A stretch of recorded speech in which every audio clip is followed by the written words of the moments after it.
మనసు కలకాలం అది నాకు నొసగు. అయ్యా, సుధాకర్ గారు పాటలు పాడుతున్నారు అనుకుంటున్నారా?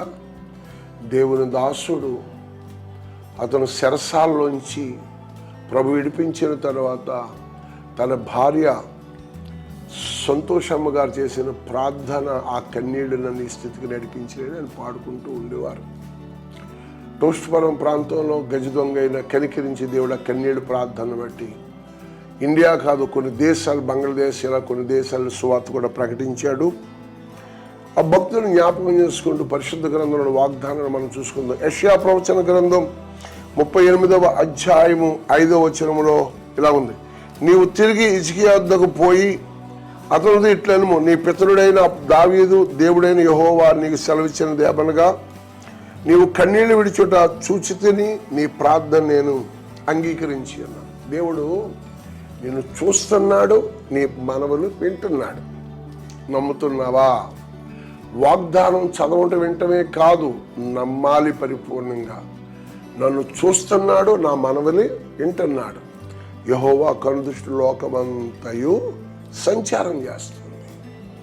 పిల్లరా, విననేరకుండాన్నట్ల చెవులు మందము కాదు. ఇక్కడ ప్రాముఖ్యమైన విషయం ఏంటంటే, నీవు కన్నీళ్లు విడిచుట నేను చూచి తిని. ప్రభు పాదాల దగ్గర నువ్వు కన్నీరు విడవగలుగుతున్నావా? ఒకరోజు మరియమ్మ అంటే లాజరు సోదరుడు వాళ్ళ అక్క ప్రార్థన చేసి ఏడుస్తూ, ప్రభుని నీవు ఇక్కడ ఉంటే నా తమ్ముడు చచ్చిపోడు ప్రభు అన్నారు. అక్క అలాగా ఉంది, ఇంకొక అక్క అలాగా ఉంది. నువ్వు నమ్మిన ఎడల దేవుని మహిమను చూస్తావు. అంతేకాదు, ఆమె కన్నీరు కాస్తుంది. ప్రభు కూడానట కన్నీరు కాస్త, అయ్యో చూడాలని ఎలా ప్రేమిస్తున్నారు అనుకున్నారట. అంటే నీ కన్నీరు దేవుడు చూస్తున్నాడు. నీ కన్నీళ్ళకి ఆయన సహకారిగా కన్నీరు బొట్టు పెడుతున్నాడు. నీ కన్నీళ్ళు నీ బతికింతే నువ్వు ఏడు అంటాం మనం, కానీ ప్రభు అలాగండు, నీ కన్నీళ్లను తుడచి ఆనంద బాష్పాలుగా చేస్తాడు. ఒక దినం ఆ చంటి బిడ్డ చావు చూడలేక, బాబోయ్ ఇది ఎందుకు దొరికాడు, ఈ బతికేలా ఏడిపించేస్తున్నాడు బాబు ఆయన ఏడుస్తూ, ఆయన పాడేసి దూరంగా పోయి ఏడుస్తుంది. తెలుసు కదా ఎవరు తల్లి? పిల్లరా, ఆశ్చర్యం. ప్రభు దూత, హాగర్ నీకేమొచ్చింది, ఎందుకు ఏడుస్తాడయ్యా? ఆ పిల్లోడు సావు చూడలేకంటే, లేదు, ఆ పిల్లవాని మొర నేను ఆలకించాను. అంటే కన్నీటి ప్రార్థనకి ఎంత ప్రభావం ఉందో చూడండి. మనము ప్రార్థిస్తున్నాం, పెదవులతో ప్రార్థన, మైకి పట్టుకుంటే ప్రార్థన చేస్తాం. చేయండి. ప్రభు పాదాలు కడిగే ప్రార్థన ఉందా? హృదయాలు పగిలే ప్రార్థన ఉందా? ప్రభుతో సహవాస సంబంధం కలిగిన ప్రార్థన ఉందా? పట్టు విడవని ప్రార్థన ఉందా? హిజ్కియా ప్రార్థనాపరుడు, చిన్న వయసులోనే దేవుని సన్నిధిలో భయభక్తులు కలిగిన వాడు. అటువంటి వ్యక్తి కూడా వార్త వినగానే, పేదరికమనే వార్త, మరణ వార్త, దురవార్త, ఏ వార్త వినబడిన భయమే కదా మనకి. హిజ్కియాకి మరణ వార్త భార్యకి చెప్పలే, ఎవరికి చెప్పలేదు.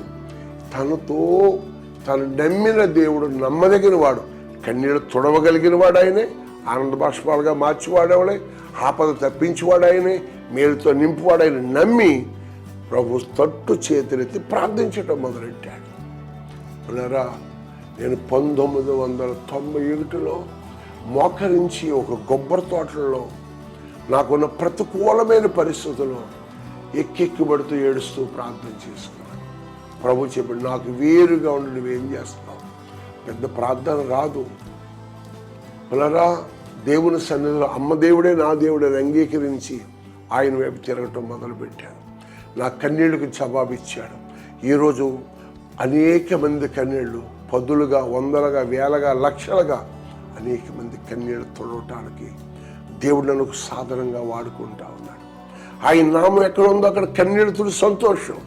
ఆయన నామాన్ని ఎక్కడ స్మరిస్తున్నామో, ఎవరైతే ఆయన మీద ఆనుకుంటున్నామో వారికి పిల్లల ఆయుష్ని పెంచి, ఆశీర్వాదాన్ని ఇచ్చి, అభయమిచ్చి, వారి మార్గాన్ని సరళం చేసి నీ జీవితంలో కృప వెంబడి కృపను దేవుడు దయచేస్తాడు. కానీ ఎవరితో చెప్పుకోవాలి తెలుసా? నువ్వు ఆరాధిస్తున్న దేవునితో చెప్పుకోవాలి.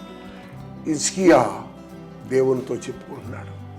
అక్కడ ఒకరోజు యాకోబు ఏడుస్తున్నాడు, నేను అబ్రహాము దేవుడని, ఇస్సాకు దేవుడని అన్నాడు. ఇక్కడ హిజ్కియా ఏడుస్తున్నాడు, నేను దావీదుకు దేవుడిని అయి ఉన్నాను, నువ్వు ఏడవకు, నీ కన్నీళ్ళు నేను తుడుస్తున్నాను అన్నాడు. కారణం మన పితరుల యొక్క ప్రార్థన, దావీదు ప్రార్థన, అక్కడ అబ్రహాం ప్రార్థన, అక్కడ ఇస్సాకు ప్రార్థన, పరిశుద్ధుల ప్రార్థన. ఈరోజు నీ ఇంటికి ఒక ప్రార్థన ధ్వజంగా మారుతావా? అమ్మగారు, నాయనగారు, నీ ఇంటి వారికి ప్రార్థనగా మారుతావా? ఒక దైవజనుడిగా ప్రార్థనగా బలిపీఠంతో సహవాసం చేస్తావా? ఆ సహవాసమే అనేక కన్నీళ్ళు ఆనంద బాష్పాలుగా సంతోషంగా మార్చి, శక్తివంతులుగా మార్చి, చనిపోతున్న హాగర్ కుమారుడు ఇస్మాయిల్ దేవుడు ఒక ఉన్నత స్థితి తీసుకొచ్చినట్టుగా, చనిపోతున్న హిజ్కియా దేవుడు 15 సంవత్సరాలు ఆయుష్ పెంచినట్టుగా, ఆ మరియమ్మ ఏడుస్తుంటే ఆ ఏడుపును బట్టే చనిపోయిన లాజరును తిరిగి లేపినట్టుగా మన కుటుంబంలో దేవుడు లేపి నడిపించి నీ ప్రతి కన్నీళ్ళ తులసి ఆనంద సంతోషాలతో దేవుడు నెమ్మదిగా నడిపించగల దేవునితో మోకరించి ప్రార్థన చేసుకో. ఒక కన్నీరు బొట్టు పెట్టు, కనికరించబడతా. అటు కృప దేవుడికి అనుగ్రహించుకుంటా.